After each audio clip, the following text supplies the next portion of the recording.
What is up, everyone? Bigjuicyhog here. Welcome back to the channel. No, it's been a little bit, but I'm here with another Shadowrun lore video today. We are going to be talking about humans, orcs, and trolls. So without further ado, let's get into it. Humans.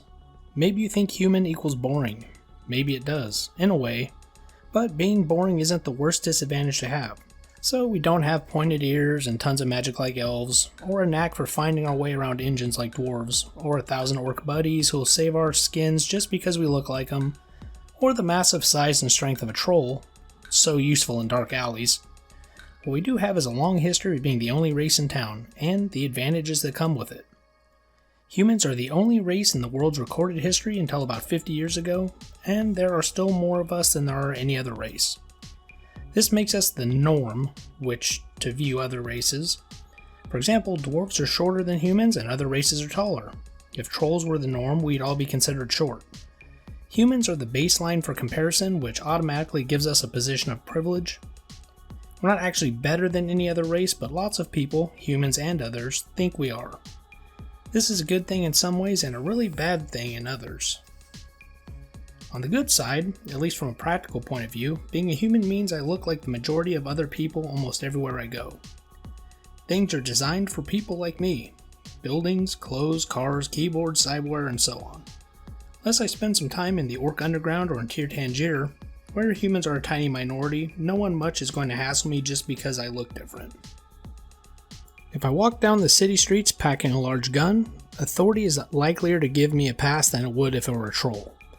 On the bad side, people are more accustomed to seeing human faces than others, and so are better at picking out individual humans. Not good if you're in the line of biz where you'd rather no one remembered your face.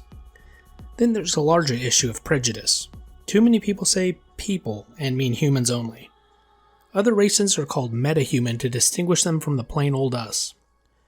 Their name is our name with a prefix tacked onto it, which implies that humans are the default model and those other races just cheap knockoffs. If you despise this kind of prejudice and want to distance yourself from it, you may have a real tough time. Lots of metahumans won't trust you because they've taken too much dreck from your fellow humans and they assume you're the same kind of bigot. Speak out in favor of metahuman rights, and even some humans you thought were friends may turn on you for betraying your own. The people you're speaking out for won't necessarily thank you either. They'll be too busy trying to figure out your ulterior motive. Because the other races were originally born to humans, or changed from humans, a lot of humans are related to people of other races. You'd think this would make us more accepting of them, but throughout history we've had a hard time being tolerant of those who are different. It's been that way for centuries, and it probably won't change anytime soon. Orcs. Orcs are the most numerous and least respected metahuman race. These two facts are probably related. Larger than humans and heavier than elves, we're often feared because of our size, not to mention our tusks. This makes getting acquainted that much harder, which contributes to fear of orcs because no one knows what they're really like. People have a lot of misconceptions about orcs. For example, scientists said for several years that orcs are nocturnal, but no one ever bothered to ask us whether our preference for darkness was biological or simply the result of living in a society that doesn't want to see us during the day. Much of orc identity is colored by the trauma of sudden genetic expression, vulgarly known as Goblinization.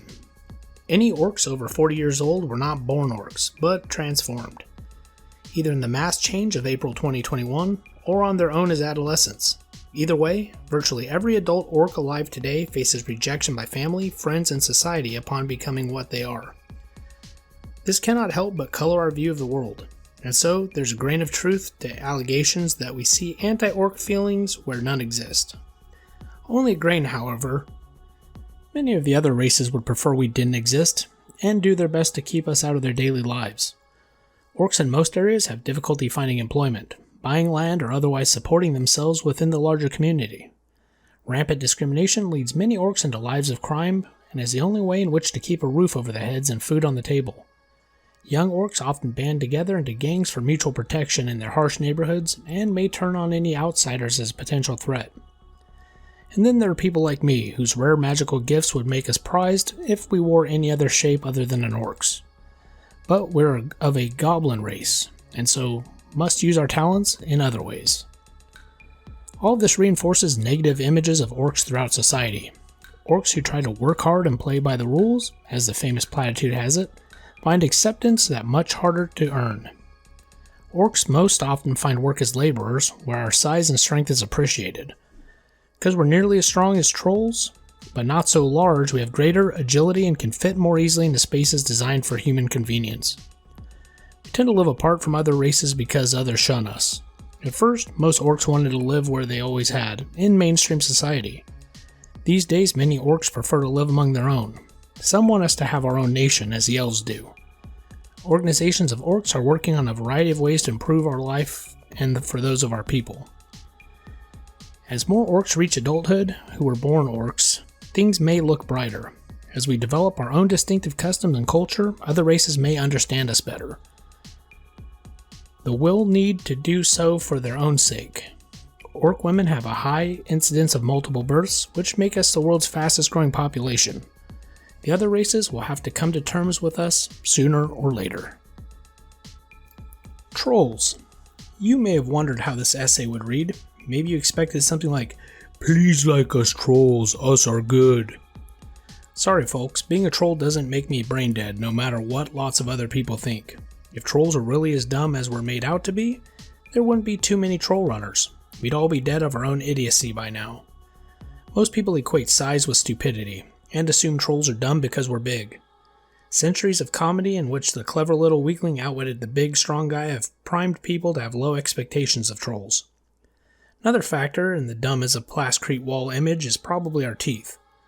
Trolls have tusks, like orcs, and our other teeth are shaped differently. This leads to speech that sounds flat, uninflected, and therefore stupid to the ears of humans and others. Most trolls who speak in a way humans find pleasing have bought their acceptance with extensive dental work. Our size poses other problems as well.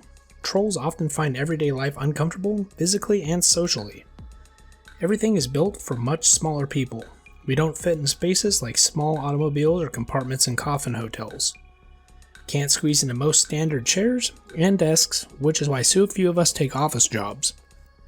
In many areas, troll children can't even go to the local school. Socially speaking, most people's reaction on first meeting a troll is, "Please don't beat me up." Actually, we're less likely to be violent than most other races. Our size is enough to make people leave us alone, rather than fight. We've been lucky enough to escape the worst of the scapegoating, however most likely because we're still pretty rare. There are a lot more orcs to hate than there are trolls. Not that the trolls don't face bigotry. More of us live in the wilderness than in cities, partly because the wide open spaces give us breathing room, but also because of prejudice and suspicion. Finding a landlord who will rent to us is quite an accomplishment, let alone one who won't insist on twice the usual security deposit because he's sure our weight will damage the floors. And even if we do find such a person, many residences are just too small to accommodate a troll family. Wilderness trolls have developed a cultural identity, a rough, primitive way of life, vaguely like the back-to-the-land lifestyle popular with some elves. Some urban humans romanticize this vision of trolls, which hasn't helped the average city troll with dreams of simple acceptance in general society. Your average urban troll makes his living at a job that requires heavy lifting or muscle, for example, bouncer at your local bar. Plenty of others have been lured into organized crime, where they can finally get some respect as the toughest enforcers in the business. Trolls who turn the big dumb trog stereotype on its ears often overcompensate, becoming over-refined in an effort to avoid seeming troll-like. Comedians nowadays get a lot of mileage out of a troll handling a delicate teacup or arrayed in a fine evening wear, but I guess I'd rather see that than yet another variation on the big dimwit being hornswoggled by the skinny guy. Anyways, that is going to be it for today's video. I hope you liked that content on humans, orcs, and trolls, and stay tuned for the next video, which should be coming very soon. Thank you for watching, and I'll catch you in the next video.